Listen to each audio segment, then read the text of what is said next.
décisif. Les 4 premiers épisodes de la série Le Trône d'Akachi ont déjà été diffusés sur Canal+ Première, et dans cette vidéo, on va en parler, on va les passer en revue. Commençons tout de suite par la représentation. Je trouve que dans ces premiers épisodes, il y a eu un très bon travail au niveau de la présentation des personnages, mais aussi de la représentation des maisons, des différents clans que je vous ai déjà présentés dans la première vidéo que j'ai faite par rapport à cette série. Il y a 5 maisons principales qu'il faut absolument maîtriser pour la compréhension de la série. Donc on a déjà les premiers, les Akachi, d'où le titre de la série, Le Trône d'Akachi. On a les Uchawi, les Chini, les Kuwa, et mon préféré côté esthétique, côté représentation quand même, les Nziwemabwe. Je trouve qu'ils sont majestueux, leur costume est très beau, ils sont très charismatiques. Les clans ont vraiment été très bien représentés à travers des symboles. Grâce à ces éléments, on comprend tout de suite quel personnage appartient à quel clan. Le clan qui m'a le plus impressionné par rapport au lifestyle, c'est le clan des Chini. Le décor dans les grottes souterraines est très impressionnant. Même la peau des personnages,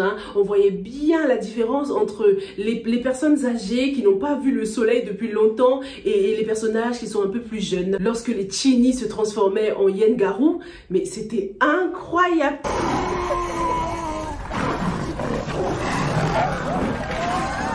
On n'était plus face à des êtres humains, mais des animaux. J'ai adoré découvrir le lifestyle de ce clan qui est totalement en accord avec l'atmosphère lugubre et ténébreuse des épisodes qu'on a eu jusqu'ici. Pendant ces 4 épisodes, on était plongé dans le noir, la majorité du temps, ce qui donnait l'impression d'une nuit interminable, d'un suspense interminable aussi par rapport au sort des personnages qui doivent faire face à une malédiction imminente à la fin du monde. Je vous l'avais dit! Cette bonne représentation de tous les clans était aussi un moyen de soulever un thème principal de la série, qui est vraiment les classes sociales. Lorsqu'on prend des clans asservis comme les Chini, qui sont considérés comme des animaux, et qu'on les compare avec le clan Nziwemabwe, on comprend tout de suite qui est supérieur et qui est inférieur par rapport à la position des personnages, des clans. Les Chini, par exemple, ils sont nourris comme des animaux, ils mangent et se comportent comme des animaux. La plupart du temps, ils ont les bras et la tête levés au ciel, ce qui représente bien le fait que eux soient en dessous de tout le monde. Ce sont des personnages qui sont presque nus, ils ne portent presque rien ou des habits très sales, vraiment en position de faiblesse par rapport au clan Nziwemabwe lorsqu'on les voit pour la première fois. Tout est majestueux, tout est doré, ça respire la richesse et la gloire, la royauté. Ils arrivent sur de grands chars avec des éléphants qui symbolisent la noblesse, la fertilité, la sagesse, la protection. C'est une société high class, on le comprend tout de suite. Passons maintenant au prochain point qui est la trahison, la conspiration qui est omniprésente dans les 4 premiers épisodes. On assiste à beaucoup de trahisons de personnes de confiance. Commençons avec Toka par exemple. Toka a toujours été aux côtés de Lecha, le roi de la maison Akachi, depuis des années, depuis des générations, depuis que le père de Lecha était en vie. Et aujourd'hui, on apprend que Toka entretient une relation avec Zazie, la fille du roi Lecha. En plus, elle est enceinte, les gars. Donc c'est une grosse trahison, non seulement pour le roi, mais pour tout le peuple, pour le peuple des Akachi. Pourquoi vous restez là? Pour l'instant, personne n'est au courant, enfin personne.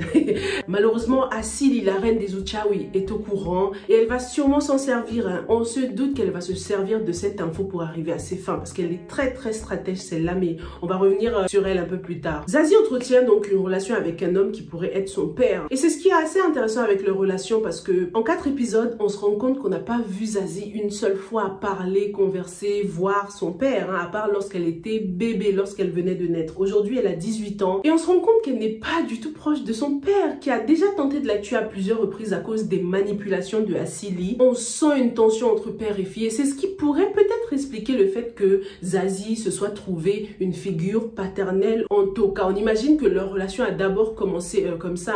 Toka était toujours là pour elle, pour la protéger. Mais tout ça s'est malheureusement transformé en amour au fil des années. Malheureusement entre guillemets parce que c'est leur destin. Ça devait arriver comme ça. La deuxième trahison qu'on a vue dans ces 4 premiers épisodes, c'était une trahison involontaire. C'était celle de Tosama, la meilleure amie de Zazie. Oh, non, choquée déjà de découvrir que c'est elle, la fille d'Asili, et surprise de voir à quel point cette reine Asili est prête à tout pour arriver à ses fins. Elle veut absolument que sa fille épouse le père de Zazie, donc le roi Lecha, pour créer une union entre les deux clans, le clan Uchawi et le clan Akachi. Asili est juste une femme diabolique. C'est un mariage par pur intérêt parce qu'on apprend que le roi Lecha n'est pas attiré par les femmes, mais plutôt par les hommes. Donc voudra-t-il réellement se marier? On le verra bien dans les épisodes à suivre. Mais d'un côté, ça l'arrange le roi s'il a envie de cacher son orientation sexuelle. Et puis, est-ce qu'il aura vraiment le choix? Parce qu'on voit quelle place Asili, la manipulatrice, occupe dans sa vie. Si Asili n'avait pas déjà fondé sa famille, si elle n'était pas mariée, elle se serait mariée avec le roi Lecha juste pour que cette alliance se crée. Mais puisqu'elle n'est pas disponible, eh bien, elle est obligée de sacrifier Tosama. Elle est obligée de sacrifier sa fille. C'est un réel cauchemar pour cette jeune fille qui a à peine 18 ans. On imagine qu'elle a le même âge que Zazie. Donc, qu'est-ce qui arriverait si elle tombait réellement amoureuse de quelqu'un? Est-ce que ce sera pas vu comme une trahison de tromper le roi une fois qu'elle sera mariée avec lui? Je tenais à féliciter l'acteur Motosi Magano pour son rôle dans cette série. Je sais que c'est un rôle extrêmement difficile, mais il assure, ça se voit qu'il s'y donne corps et âme. On y croit vraiment à sa folie, tout le body language y est, donc franchement bravo. L'autre trahison à laquelle on assiste, mais juste le début, juste le commencement, c'est celle de Sitenjwa, la nourrice de Zazie qui a quitté Akachi et qui fait maintenant partie de la maison Nziwemabwe. Tu dois me promettre de faire en sorte qu'un jour,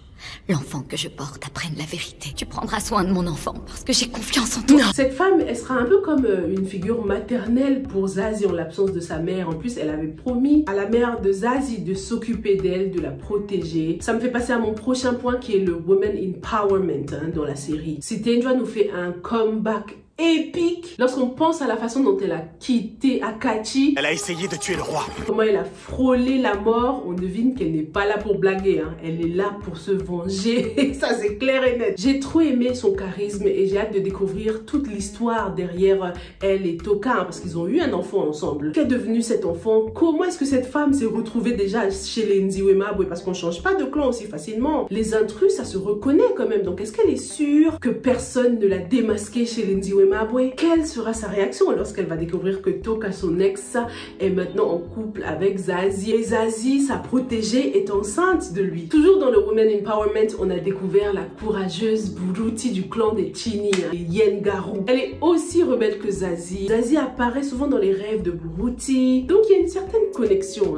Buruti a donc infiltré le clan Akachi et les deux femmes se sont enfin rencontrées. Ce sera intéressant de découvrir ce qui les lie, malgré le fait qu'elles appartiennent à deux maisons différentes. Un thème très important de la série concerne aussi le passé, le poids du passé. Et ça me rappelle cette citation qui dit que le passé n'est jamais mort, il n'est même jamais le passé. Et ça s'applique pour plusieurs personnages, en commençant par le roi Lecha, qui jusqu'aujourd'hui est hanté par son passé, hanté par la mort de son père, qu'il a lui-même tué, parce qu'il avait prévenu son père que s'il touchait à la femme qu'il aimait, il allait le tuer. J'ai décidé de faire d'elle ma reine. Je vous tuerai si vous la touchez. Ça aussi, ce sera une intrigue à suivre de très près. Qui nous dit que c'était vraiment la mère de Zazie? Est-ce que c'est pas Asili qui est en train de manipuler Lecha là? Est-ce que c'est pas elle qui lui fait croire à des choses qui n'ont jamais existé? Parce qu'avant de mourir, la mère de Zazie lui a dit qu'elle n'avait jamais été infidèle. Tu dois me croire, n'écoute pas ceux qui me calomnient. Jamais je ne t'ai été infidèle. Tu dois me croire. Jamais je ne t'aurais trahi comme ils te le disent. Je ne suis pas ton ennemi. Mais impossible de convaincre Lecha qui était déjà sous l'emprise de Asili. Tes mensonges et tes coucheries sont une marque indélébile sur mon âme. Asili est d'ailleurs elle aussi très hantée par son passé parce que plus de 18 ans plus tard, elle n'oublie pas l'humiliation qu'elle a subie lorsque les dieux ne l'ont pas choisie comme mage. Tu crois que c'est un jeu? Et quand cette vipère de déesse m'a trahi, elle m'a tourné en ridicule. Elle m'a bafoué quand elle a choisi cet esclave à ma place. Une chose est sûre avec elle, c'est qu'elle est persévérante et déterminée. 18 ans pour mettre au point ce plan. Nous devons en profiter pour redonner naissance à notre dieu Seth. Si notre sacrifice est accepté, alors notre dieu Seth se réincarnera dans l'enfant que tu concevras. Ça veut dire que depuis la naissance de sa fille, elle avait déjà mis sa stratégie en place pour faire partie de la maison Akachi, pour s'emparer du trône d'Akachi. Zazie également est très hantée par son passé, parce qu'on voit que la mort de sa mère la trouble. Elle ne comprend pas les circonstances de sa mort et personne ne lui apporte des réponses. Déjà, elle n'a pas de relation avec son père. On va voir par la suite si elle a posé des questions à Toka, si Toka a pu lui apporter des réponses. Mais bon, est-ce qu'il sera le mieux placé pour apporter des réponses? Sitenjo est également hantée par son passé puisqu'elle revient aujourd'hui chez les Akachi pour se venger. Elle aussi, tout comme Asili, a dû élaborer un plan des années durant. Donc les deux femmes se ressemblent beaucoup, elles ont beaucoup de similarités, mais on a quand même l'impression que Sitenjo est la gentille et Asili est le mal. À la fin de ces 4 premiers épisodes, on retient 2 choses par rapport à cette série, 2 raisons de la regarder. La première, c'est que c'est une série qui nous apprend beaucoup sur le leadership. On constate que ce n'est pas parce qu'on est au sommet, ce n'est pas parce qu'on est roi qu'on est forcément la tête pensante. Ces 4 épisodes nous montrent également certaines caractéristiques qu'il est important d'avoir en tant que leader. Est-ce que seule l'intégrité suffit? Lorsqu'on pense à la façon dont Lecha est devenu roi en trahissant son père, en poignardant son père dans le dos, like literally, on se rend compte à quel point les conséquences aujourd'hui sont désastreuses parce qu'il est très mal entouré. La deuxième chose qu'on retient, c'est qu'on ne peut pas échapper à son destin. Le destin de Zazie avait été prédit des années avant sa naissance. Lors de son 18e anniversaire, concevra un enfant. La naissance de celui-ci annoncera le retour de la déesse Eka. Cet événement signera la fin de ta noble lignée, ainsi que l'anéantissement de ce monde. Et on se rend compte que les choses se mettent en place petit à petit. Tout est en train de se réaliser. Elle a notamment découvert ses super pouvoirs dans ces épisodes. Sera-t-elle capable de les maîtriser afin de sauver son peuple d'une fin proche? Ne ratez surtout pas la suite des épisodes, tous les lundis sur Canal+ Première. Et moi, je vous retrouve très bientôt dans une prochaine analyse. Stay safe and stay blessed. Bye!